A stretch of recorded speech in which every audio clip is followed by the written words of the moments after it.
ನಿನ್ನ 99 ಮಂದಿ ಸಹೋದರರನ್ನ, ನಿನ್ನ ಜನ್ಮದಾತನನ್ನ ಕತ್ತಲೆಯ ಕಾರಾಗೃಹದಲ್ಲಿ ದಿನಕ್ಕೊಂದು ಹಿಡಿಯನ್ನ, ಒಂದು ಒಳಲ ನೀರನ್ನು ಕೊಟ್ಟು ನಿನ್ನ 99 ಮಂದಿ ಸಹೋದರರನ್ನ, ನಿನ್ನ ಜನ್ಮದಾತನನ್ನ ನಿರಾಹಾರದಿಂದ ಕೊಂಡಂತ ದುರುಳ ದುರ್ಯೋಧನನಲ್ಲಿ ನೀನು ಮಾಡಿದ ಪ್ರತಿಜ್ಞೆ ಏನಾಯಿತು? ಏನಾಯಿತು ನಿನ್ನ ಶಪಥ? ಅದೇನಾಯಿತು ನಿನ್ನ ಪಂಥ?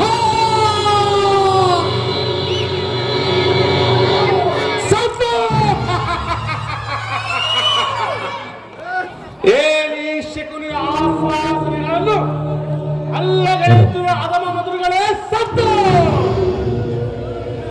ಏನಿ ಅಣಕದ ಕೇಕೆ, ಏನಿ ಕರ್ಕಶ ಮನೆ,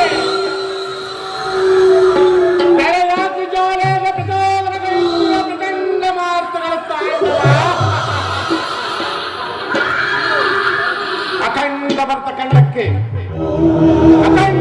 ಕಂಡಕ್ಕೆ ಕುವಕ ಕುಕ್ಷಿಕತೆಯ ಪ್ರವೀಣ ಮಾಸದ ಮಹಾನಿಪುಣ ಈ ಸೌಬಲ ರಾಜ ಶಕುನಿಯೊಡನೆ ನಿನ್ನಗಳ ಸರಸ ಸಲ್ಲಾಪ. ಏನಿ ಶಕುನಿಯನ್ನೇ ಧಿಕ್ಕರಿಸುವಂತ ರೌದ್ರ ಛಾಯ ಪ್ರತಿಧ್ವನಿ ನರ್ತನ. ಎಲೆ ಹಲವು ದುರಹಂಕಾರಿಯಾದ, ದುರಾಭಿಮಾನಿಯಾದ, ದುರ್ನೀತ, ದುರ್ಜಾತ, ದುರುಳ ದುರ್ಯೋಧನೆ ಕೇಳು. ನಾನು ನಿನ್ನಂತೆ 99 ಮಂದಿ ಸಹೋದರರೊಳಗೊಂಡು ಏಕಚಕ್ರಾಧಿಪತ್ಯ ಸ್ಥಾಪಿಸಿಕೊಂಡು ಸುಪ್ಪತ್ತಿಗೆಯಲ್ಲಿ ಮೆರೆಯಬಹುದಿತ್ತು.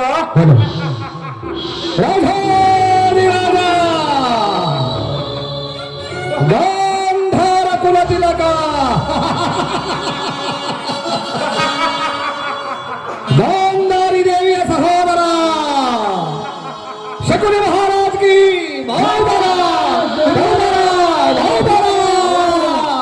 ಆದರೆ ಅವುಗಳು ನಿನ್ನಿಂದ ಗಾಳಿ ಗೋಪುರವಾಯಿತು. ಆದರೂ ಚಿಂತೆ ಇಲ್ಲವೋ ಚಂಡ, ನಾನು ನಿನಗಿಂತಲೂ ಮಹಾಪ್ರಚಂಡ. ಏನಿ ಶಕುನಿ ಇತಿಹಾಸದ ಭವಿಷ್ಯ ಆಲಸ್ಯವಾಗಿ ನಡೆದು ಮುಳ್ಳನ್ನು ಮುಳ್ಳಿನಿಂದಲೇ ತೆಗೆಯಬೇಕು, ವಜ್ರವನ್ನು ವಜ್ರದಿಂದಲೇ ಕತ್ತರಿಸಬೇಕು. ನಿನ್ನಂತ ಮಹಾಮೋಸಗಾರನು ಮೋಸದಿಂದಲೇ ನಾಶಪಡಿಸಬೇಕೆಂಬ ಆಯೋಕ್ತಿಗಳಂತೆ ಅಂದಿನಿಂದ ಹಿಂದಿನವರೆಗೂ ನಿನ್ನನ್ನು ಅಡಿಗಡಿಗೆ ಅಡ್ಡ ದಾರಿ ಹಿಡಿಯುತ್ತಲೇ ಬಂದೆ. ಇನ್ನು ಮುಂದೆ ಹಸ್ತಿನಾವತರ ಸಿಂಹಾಸನಗಳನ್ನು ಕೊಚ್ಚು ಹೋಗುವಂತೆ ಮಾಡಿ ರಾಜ್ಯದಲ್ಲಿ ಅಶಾಂತಿ ಬಿರುಗಾಳಿ ಎಬ್ಬಿಸಿ ದುರ್ಯೋಧನ ಅಖಂಡ ಬರ್ತ ಖಂಡದಲ್ಲಿ ನಿನ್ನ ಸಹಿತ ನಿನ್ನ 99 ಮಂದಿ ಸಹೋದರರನ್ನು ಕುರುಕ್ಷೇತ್ರವೆಂಬ ಮಹಾಮಾರಿಗೆ ದರ್ಪಣಗೈಯುವೆನು. ಕುರುಕ್ಷೇತ್ರದ ಮಸಣದ ಮಣ್ಣಲ್ಲಿ ನಿನ್ನ ತಮ್ಮಂದಿನ ಸಾವಿನ ಆಕ್ರೋಧನವು ಮನಸ್ಸಿನಿಂದ ಬಂದಂತೆ ನನ್ನ ಕಿವಿಗೆ ಅಪ್ಪಳಿಸಬೇಕು ದ್ರೋಹಿ. ಅಂದೇ ನನ್ನ ಶತಸೋದರ ಆತ್ಮಕ್ಕೆ ಶಾಂತಿ.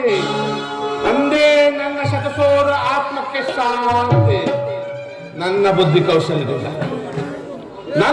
ಕೌಶಲ್ಯದಿಂದ ದುರ್ಯೋಧನ ಸಾಯಿಸಿ ಕೌರವರ ಕಣ್ಣಿನಲ್ಲಿ ರಕ್ತವನ್ನು ಸುರಿಯುವಂತೆ ಮಾಡಿ ರೋಮದಲ್ಲಿ ಕೋಟಿ ಸಿಡಿಲಿನ ಆಘಾತವನ್ನು ಸೋತಾಡಿ ಶತರುಂಡ ಮಾಲೆ ಧರಿಸಿದ ರಣಕಂಕಣ ಕಿಂಕಿಣಿಯಂತೆ ಗಾಂಧಾರ ಕುಲವೆನಿಸಿದ ವಿಷಯಂತುಗಳನ್ನು ನಿರ್ನಾಮ ಮಾಡುವನು.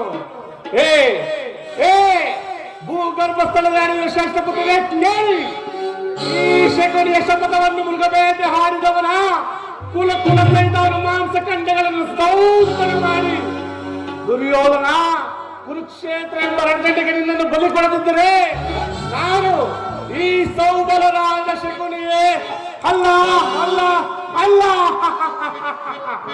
ದುರ್ಯೋಧನ, ನನ್ನ ಹೃದಯ ಅಂತರಾಳದಲ್ಲಿ ಹತ್ತಿ ಉರಿಯುತ್ತಿರುವ ಜ್ವಾಲೆ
ಗತ ವರ್ಷಗಳ ನೆನಪು ಮರುಕಳಿಸಿ ಮನಸ್ಸಿನ ದುಸ್ಸಾಹಸ ಚಿಂತಾಗ್ನೆಯಿಂದ ಶರೀರವು ದಹಿಸುತ್ತಿದೆ.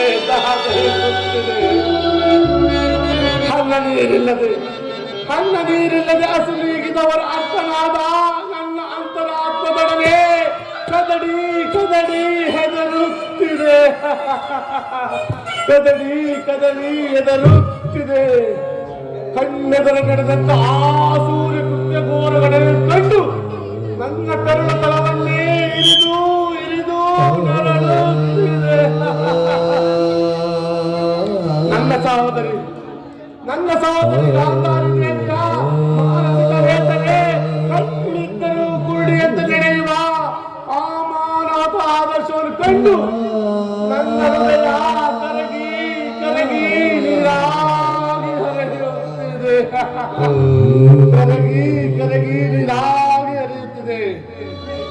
ಕಂಗಳಿಗೆ ಕಂಗೊಳಿಸುವುದೆಲ್ಲ ಕಾರಾಗೃಹವಾಗಿರಿ. ನಿಮಗೆ ಕೇಳಲು ಕರ್ಕಶದಲ್ಲಿ ನಾನು ನಿಂತ ನೆಲವೇ ಶತಜೀವಿಗಳವಾಗಿ ಕಾಡುತ್ತಿದೆ ನನ್ನನ್ನು.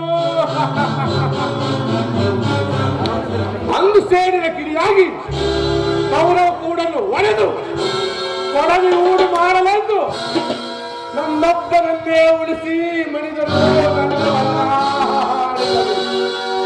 ನನ್ನೊಬ್ಬನನ್ನೇ ಉಳಿಸಿ ಮಣಿದರು ನನ್ನ ಒಡನಾಡಿಗಳು.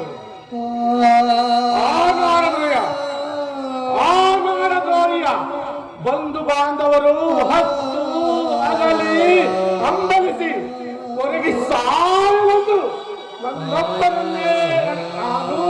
ನನ್ನೊಬ್ಬರಿಗೆ ಉಳಿಸಿ ಅವರ ಶಕ್ತಿಯೆಲ್ಲ ನನಗೆ ಧಾರೆಯಾಗಿ ಎಳೆದು ಸೇಡೆಂಬ ಗೋವಾಗೆ 100 ವಾಣಿಗಳಿಂದ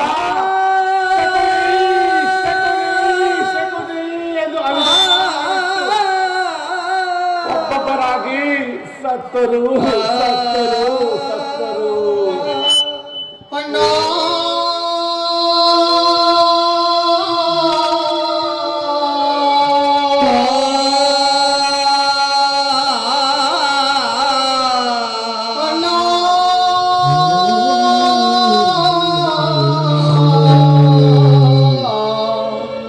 Allah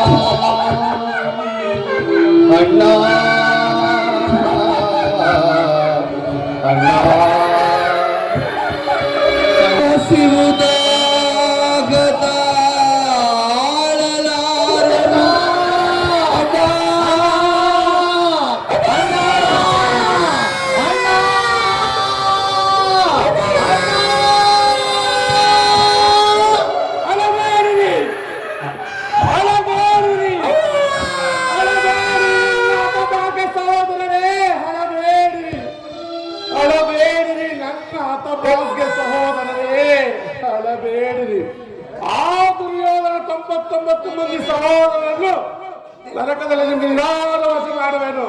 ದುರ್ಯೋಧನ, ಅಧಿಕಾರ ಮತದಿಂದ ಕೊಪ್ಪಿ ಮೆರೆಯಬೇಡವೋ ಮೂಡ.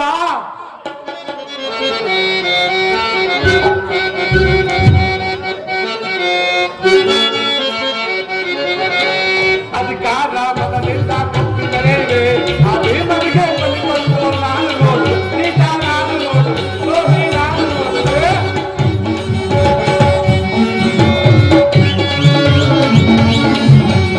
ಅಧಿಕಾರ ಬಲದಿಂದ ಕೊಪ್ಪಿ ಮೆರೆಯುವೆ ಆ ಭೀಮನಿಗೆ ಬಲಿಕೊಂಡು ನಾನು ನೋಡು, ನೀತ ನಾನು ನೋಡು, ದ್ರೋಹಿ ನಾನು ನೋಡುವೆ.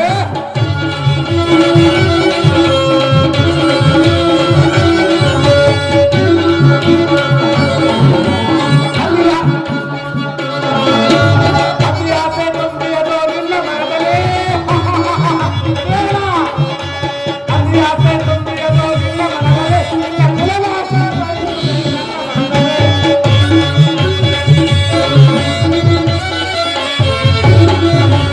ಅತಿಯಾಸೆ ತುಂಬಿಯದು ನಿನ್ನ ಮನದಲ್ಲಿ, ನಿನ್ನ ಕುಲನಾಶ ಬೆಳೆಯುವುದೇ ನನ್ನ ಮನದಲ್ಲಿ. ತಲೆಗಾರ ಇದೆ ನಿನ್ನ ಮನದಲ್ಲಿ, ತಲೆಗಾರ ಆಸೆ ಇದೆ ನಿನ್ನ ಮನದಲ್ಲಿ, ನಿನ್ನ ಕುಲನಾಶ ಇದು ನಿನ್ನ ತಪ್ಪು, ಇದು ನನ್ನ ತಪ್ಪು.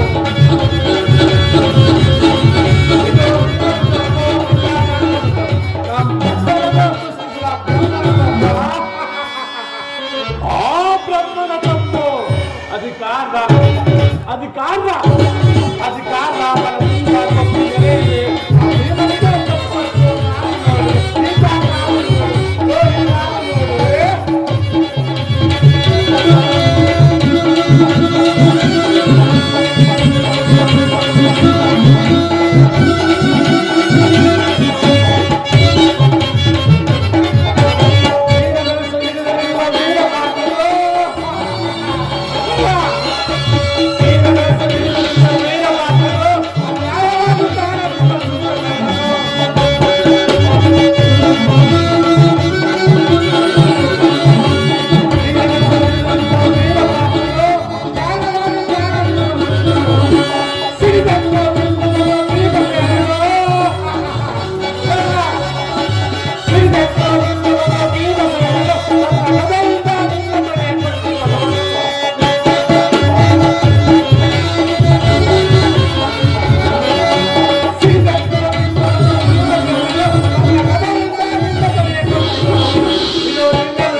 ಬ್ರಹ್ಮನ ತಪ್ಪು.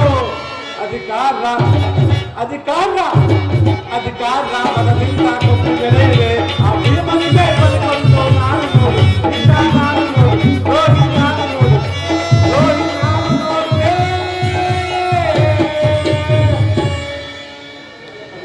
ದುರ್ಯೋಧನ, ನರಕದ ಭಯಾನಕರ ಹಿಂಸೆಗಿಂತಲೂ ಕುರುಕ್ಷೇತ್ರದಲ್ಲಿ ಶಕುನಿಂದ ಆಗುವ ಹಿಂಸೆ ಅತಿ ಭಯಾನಕರ ಎನಿಸುವುದು. ತಾಯಿಯ ಕಣ್ಣೀರನ್ನು ತೊಯ್ದು ಗುರುವಿನ ರಕ್ತದಿಂದ ಕಳಂಕಿತನಾಗಿ ಪುತ್ರ ಶೋಕದಿಂದ ದಹಿಸುತ್ತಾ ಇಡಿಸುವೆ, ಒಂದು ನಿಟ್ಟುಸಿರು ಮಾಡುತ್ತಾ ಇಡಿಸುವೆ, ಇಡಿಸುವೆ, ನರಕದ ಮಾರ್ಗವನ್ನೇ ಇಡಿಸುವೆ. ಯಾರಿಗೆ ಮಾವ ನರಕದ ಮಾರ್ಗ? ಮತ್ತಾರಿಗೆ? ನಿನಗೆ. ರಸನೆ ಅಲ್ಲಯ್ಯ, ನಿನ್ನ ಕಡುವೆನಿಬ್ಬರ ಪಾಂಡವರು ಎನ್ನುವಷ್ಟರಲ್ಲಿ ಏಕಯ್ಯ ಎಪ್ಪುಲಿ ಅಂತ ಬಬ್ಬರಿಸುವೆ. ನಾನು ಮಾಡಿದ ಕಾರ್ಯವು ಉಚಿತವೇ ಮಾವ? ಚಿಂತೆ ಯಾಕೆ ಕುರುರಾಜ? ಜೇತ್ರದ ಉತ್ತವರು ಮಾನಿನ ಸಹಾಯಕ್ಕೆಂದು ಸೈನ್ಯ ಸಮೇತರಾಗಿ ಹೊರಟು ದೂತನ ಸಮಾಚಾರವನ್ನು ತಂದಿರುವನಲ್ಲವೇ? ನಾನು ಅದಕ್ಕಾಗಿ ಚಿಂತಿಸುತ್ತಿಲ್ಲ ಮಾವ. ಈ ದುರ್ಯೋಧನನು ಅಸಹಾಯ ಶೂರನು. 12 ತೋಳ್ಬಲಗಳಿಂದ ಸಮಸ್ತ ಪಾಂಡವ ಸೈನ್ಯವನ್ನೇ ಎದುರಿಸಬಲ್ಲನು. ಆದರೆ ಜ್ಞಾತಿ ಹಿಂಸೆ, ಸ್ವೈತ ಕಲಹ ಉಚಿತವೇ ಮಾವ? ಅಂದು ನಾನು ದ್ವಾರಕೆಗೆ ಹೋಗಿದ್ದಾಗ ಯುದ್ಧವು ಅಧರ್ಮವೆಂದು ಕೃಷ್ಣನು ಎಷ್ಟೋ ವಿಧವಾಗಿ ಹೇಳಿದನು. ಅಭಿಮಾನದಿಂದ ನಾನವನ ಮಾತುಗಳನ್ನು ನಿರಾಕರಿಸಿದೆನು. ಕೃಷ್ಣನು ಕ್ಷತ್ರಿಯ ಜಾತಿ ಪರಮ ವೈರಿ, ಅವನ ಮಾತು ಪರಿಗ್ರಹವಲ್ಲ ಸುಯೋಧನ. ಸೋದರ ಅಗ್ರಜೋಮಿತಕ್ಕೆ ಎದುರಂಗನು ಅಗ್ರಜೋಮಿತಕ್ಕೆ ಎದುರಂಗನು ದರಿದ್ರೋಮಿತಕ್ಕೆ ಚಲ್ಲು ಚಲ್ಲು ದರಿದ್ರೋಮಿತಕ್ಕೆ ಎದುರು ಚಲ್ಲು ಚಲ್ಲು ದರಪುಟೀರಕ ಹೋಗಿರ್ಬರಲ್ಲ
ಏನು ವಿಷ್ಣುನ ಹಸ್ತಿನಾವತಿಯಲ್ಲಿ ಹೋಗು ಸಹೋದರ, ಅತಿಥಿ ಸತ್ಕಾರಕ್ಕೆ ಸಿದ್ಧರಾಗು.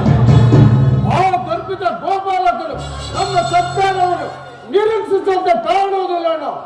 ಆಗಲೇ ರಾಜಪ್ರಾಸಾದವನ್ನು ದಾಟಿ ದರಿದ್ರನಾದ ವಿದುರನ ಮುರುಘ ಜೋಬಡಿಯಲ್ಲಿ ಅವರನ್ನು ಅವಹೇಳನವಲ್ಲ ಪ್ರಿಯ ಸಹೋದರ. ಯದುಪತಿಯು ಭಕ್ತ ಪರಾಧೀನನು. ವಿದುರನಂತ ಭಕ್ತರು ಆತನಿಗೆ ಮತ್ತಾರಿರುವುದು. ಇಂದು ಭಕ್ತರ ಸತ್ಕಾರವನ್ನು ಸ್ವೀಕರಿಸಿ ನಾಳೆ ನಮ್ಮ ಮಂದಿರಕ್ಕೆ ಬಂದೇ ಬರುವುದು. ನೀನು ಚಿಂತಿಸಬೇಡ. ಹೋಗು ಸಹೋದರ, ಅತಿಥಿ ಸತ್ಕಾರಕ್ಕೆ ಸಿದ್ಧನಾಗು.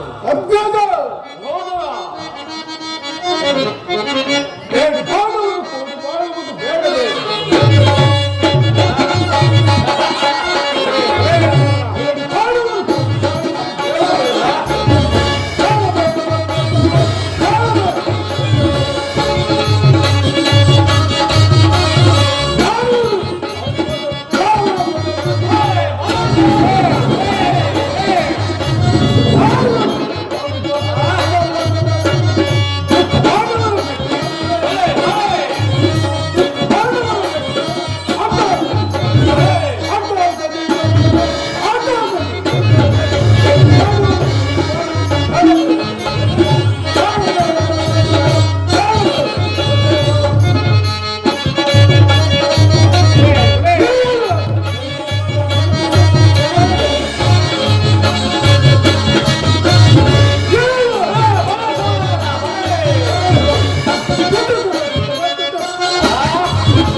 ದುಶ್ಯಾಸನ.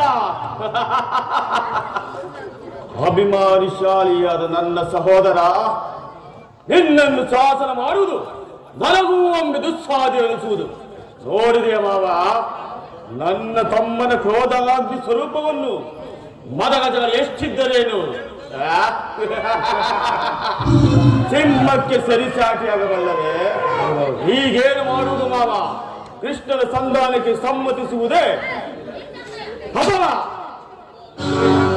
ಕೃಷ್ಣನು ಶಾಂತಿಗಾಗಿ ಇಲ್ಲಿಗೆ ಬಂದವನಲ್ಲ. ಹಾಗಿದ್ದರೆ ಈ ಸಾರ್ವಭೌಮನ ವೈಭೀಕರಣವನ್ನು ತೃಢೀಕರಿಸಿ ಆ ದಾಸಿ ಪುತ್ರನ ಮುರುಕ ಜೋಪಡಿಯನ್ನು ಆಶ್ರಯಿಸುತ್ತಿದ್ದಾರೆ. ಪ್ರಾರಂಭದಲ್ಲೇ ಸಹಿಸಲಾರದ ಅಪಮಾನ. ಭಕ್ತಿ ವೈರಾಗಣದ ವಂಚಿತನಿಗೆ ಈ ಅಪಮಾನವನ್ನು ಹೇಗೆ ಸಹಿಸಲಿಸುವ? ಮಾವ, ಕೃಷ್ಣನಲ್ಲಿ ನಿನಗೆ ಇಷ್ಟೊಂದು ದೇಶ ಬೇಕೆ? ಕೃಷ್ಣನು ಕ್ಷತ್ರಿಯ ಜಾತಿ ಕಳಂಕ ಸ್ವರೂಪನು. ಭರತ ವರ್ಷಗಳಲ್ಲಿ ಕ್ಷತ್ರಿಯ ನಿರ್ಮೂಲನೆಗೆಂದೇ ಅವತರಿಸಿರನೆಯ. ಯಾರು ಅವರನ್ನು ಭಗವಂತನು ಎಂದು ಪೂಜಿಸುವರು ಅವರನ್ನು ನಾಶಪಡಿಸುತ್ತಲೇ ಬಂದನು. ಶಿಶುಪಾಲ, ವರಪಂತ ಇವನಿಗೆ ಎಂಥ ಮಿತ್ರರಾಗಿದ್ದರು. ಕಾರಣವಿಲ್ಲದೆ ವಧಿಸಿದರು. ಕಂಸನನ್ನು ವಧಿಸಿ ಅರುಳ ಮುದುಕರಾದ ಉಗ್ರಸೇನ ಅಪಮಾತ್ರಕ್ಕೆ ಸಿಂಹಾಸನದಲ್ಲಿ ಕುಳಿಸಿ ಸಹೋದರನ ಸುರಪಾತ್ರನಾಗಿ ಮಾಡಿ ರಾಜ್ಯಲಕ್ಷ್ಮಿಯನ್ನು ವಶಪಡಿಸಿಕೊಂಡನು. ಅಂತವನಿಗೆ ಮನ್ನಣೆ ಗುರುರಾಜ. ಹಾಗಾದರೆ ನನ್ನನ್ನು ದ್ವಾರಕೆಗೆ ಕಳಿಸಿದೇಕೆ ಸೋಬಲ ರಾಜ? ಅದಕ್ಕೊಂದು ಆನಂದ ಗೋಪಾಲನ ಮನೆಯ ಬಾಗಿಲಲ್ಲಿ ನಿಂತು ಸಹಾಯವನ್ನು ಯಾಚಿಸುವುದು ಈ ದುರ್ಯೋಧನಿಗೆ ಉಚಿತವಾದ ಕಾರ್ಯವೇ? ಒಂದು ಉದ್ದೇಶವಿತ್ತು ಸುಯೋಧನ. ಏನದು ಅವನಿಂದ ಉದ್ದೇಶ? ಸರ್ಪರಲ್ಲದೆ ಕಿತ್ತು ಇತ್ತು ಬಳಿಕಾದರೂ ನಡೆಸಬಹುದು. ಕೃಷ್ಣನಿಗಿಂತ ಆತನ ವಿಜಯೋನ್ಮತ್ತ ಯಾದವ ಸೇನೆ ನಿನಗೆ ಹೆಚ್ಚು ಅವಶ್ಯಕತೆ ಆಗಿತ್ತು.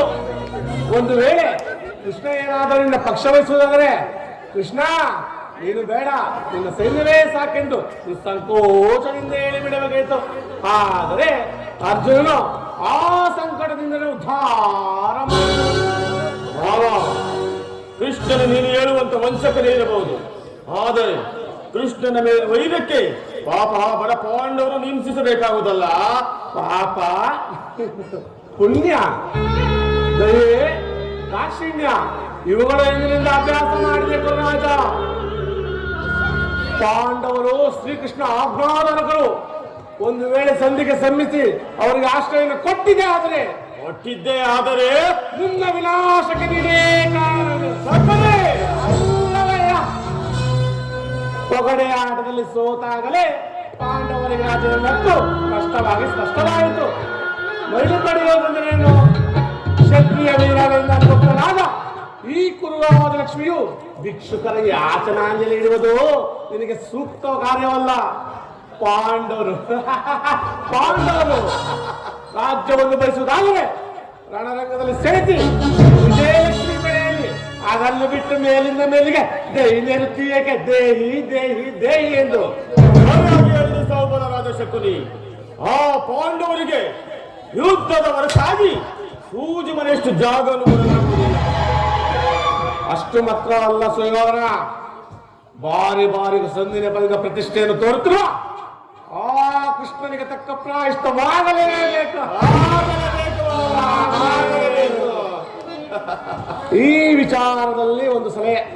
ಏನದು ನಿನ್ನ ಸಲಹೆ?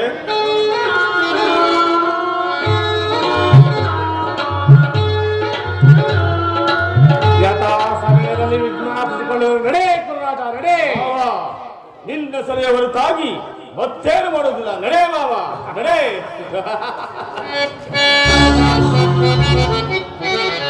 ಯಾರು ನನ್ನೆದುರಿಸಿ ನಿಲ್ಲುವರು ಚಲದಂತ ಮಲ್ಲ ದುರ್ಯೋಧನನು.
ಕುರುವಂಶವನ್ನೇ ನೀ